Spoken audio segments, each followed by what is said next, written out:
Three, two, one. Assalamualaikum warahmatullahi ta'ala wabarakatuh. Saya Peggy Patona dari kelas PAI 2C. Pada video kali ini saya akan mendemonstrasikan tentang metode pembelajaran yang ada di pondok pesantren sebagai tugas ujian akhir semester mata kuliah studi kepesantrenan yang diampu oleh Bapak Husni Aziz Muhammad Mubarok, SSY MPD. Nah, sebelumnya, dikarenakan saya mondok di Pondok Pesantren Cipasung, di Pondok Pesantren Cipasung terdapat 4 metode pembelajaran yang sering dilakukan. Pertama, ada metode wetonan atau juga disebut dengan bandongan atau saya sebut bandungan. Ini adalah metode yang sehari-hari dilakukan di Pondok Pesantren Cipasung. Kedua, ada metode sorogan. Yang ketiga, ada metode pengajian pasaran. Dan yang terakhir, metode basul masail atau juga musyawarah. Seperti yang telah saya jelaskan tadi, ada 4 metode yang dilakukan di Pondok Pesantren Cipasung. Yang pertama, metode wetonan atau bandongan atau saya sebut dengan bandungan. Wetonan, istilah ini berasal dari kata wektu dalam bahasa Jawa, yang berarti waktu, karena pengajian tersebut diberikan pada waktu-waktu tertentu, yaitu sebelum dan sesudah melakukan sholat fardu. Seperti contohnya di sini dilakukan setiap ba'da subuh, ba'da asar, ba'da isya. Terkadang juga ada waktu khusus untuk mahasiswa yang pengajiannya yaitu ba'da duha.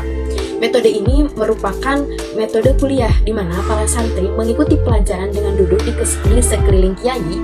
Seperti di video ini, santri menyimak kitab masing-masing dan membuat buku catatan masing-masing. Pelaksanaan metode ini yaitu kiai membaca, menerjemahkan, menjelaskan, dan sering mengulas teks-teks kitab gundul. Santri dengan memegang kitab yang sama, masing-masing mendabit harokat kata langsung di bawah kata yang dimaksud agar dapat membantu memahami kitab. Keunggulan metode ini adalah cepat dan praktis, sedangkan kelemahannya metode ini dianggap tradisional.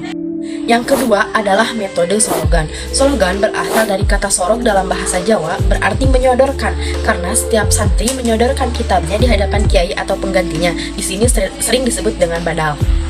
Pembelajaran dengan sistem sorogan biasanya diselenggarakan di ruang-ruang tertentu. Ada tempat khusus untuk kiai atau ustadz atau juga pembadal. Tersedia meja pendek untuk meletakkan kitab bagi santri yang menghadap kiai. Setelah kiai atau ustadz tersebut membacakan teks dalam kitab, kemudian santri mengulanginya. Sedangkan santri-santri yang lain, baik yang mengaji kitab yang sama atau berbeda, duduk agak jauh sambil mendengarkan apa yang diajarkan oleh kiai, sekaligus mempersiapkan menunggu giliran.